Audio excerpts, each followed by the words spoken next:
Bonjour tout le monde. Alors aujourd'hui je voulais vous faire une petite vidéo parce que j'ai pensé à une petite astuce qui ne servira pas à tout le monde, hein, je dirais comme d'habitude. Et c'est à propos de la télé. Alors quand j'ai acheté le fourgon, ils m'ont offert la télé, deux, trois autres petites bricoles, et évidemment, quand ils font comme ça des cadeaux, entre guillemets, ils ne mettent pas en place les objets les plus chers. Résultat des courses, c'est qu'il m'avait mis un support de télé presque fixe, je dirais qu'avec deux axes, donc on pouvait le bouger que un petit peu de droite ou de gauche, ou de haut en bas, je dirais, hein.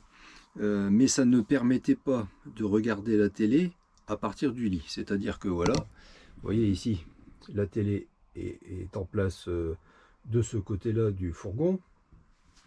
Et je peux la voir, hein, si je me retourne, je peux la voir des sièges conducteurs et passagers. Bon, tout ça c'était très bien, sauf que évidemment, quand il fait mauvais ou le soir, peu importe, si jamais on est allongé, à l'arrière, hein, donc là-bas au bout, la télé étant placée là, il était impossible de la regarder. Donc j'ai changé le support initial et je l'ai remplacé par un support 3 axes, c'est-à-dire que maintenant, alors je vais placer pour vous montrer, voilà, c'est-à-dire que maintenant je peux la tourner comme ça et donc voir la télé de l'arrière.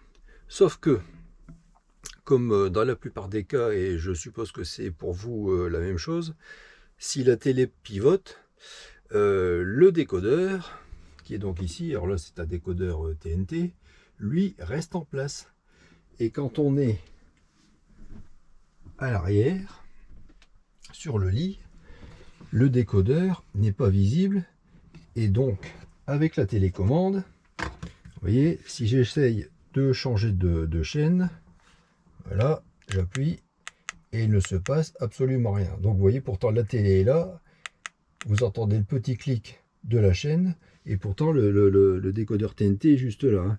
Mais les ondes de la télécommande, se dirigeant uniquement vers l'avant, n'arrivent pas à choper comment dirais-je, le décodeur TNT. Donc je me suis dit, là il faut encore faire soit du bricolage, soit essayer de trouver une astuce. Et l'astuce, je l'ai trouvée. C'est tout simple. J'ai pensé à ça. Alors vous voyez, là c'est une petite corbeille qui est sur la table. Et l'astuce, c'est un petit miroir. Alors ça vaut, j'ai dû le payer 1,50 € ou 2 €, je sais plus, dans un petit magasin de fourre-tout, on dira.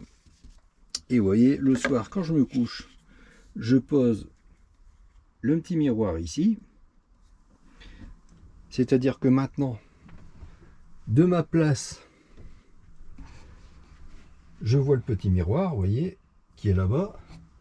Et maintenant, si j'essaie de changer de chaîne, vous voyez, je fais la même chose que tout à l'heure. Alors je vais viser la télé, et voilà, ça fonctionne. Ça fonctionne tout simplement parce que les ondes de la télécommande sont réfléchies par le miroir qui est là, et qui reflète les ondes qu'il reçoit sur le démodulateur. Donc vous voyez, il n'y a pas à aller chercher midi à 14 h. Donc comme d'habitude, c'est une astuce qui ne servira pas à tout le monde, parce que quelquefois sur les grands camping-cars, si vous avez, je sais pas, un intégral, il y a des gens qui ont des télés à l'avant et également à l'arrière. Ils ont la possibilité d'avoir deux téléviseurs. Mais si, comme moi, vous n'avez qu'une télévision, que vous arrivez à faire pivoter et que vous n'arrivez pas à passer suffisamment bien les chaînes, juste un petit miroir, je vous dis, allez, entre 1,50 € et 4 €, on va dire au maximum, vous allez trouver votre bonheur. Et de cette manière, vous voyez, si vous observez le même angle que moi, vous n'aurez aucune difficulté à changer les chaînes. Voilà, j'espère que c'est suffisamment clair. Et puis, eh bien, à la prochaine petite astuce, ou au prochain rendez-vous, ou à la prochaine fois tout simplement. Allez, bonne continuation.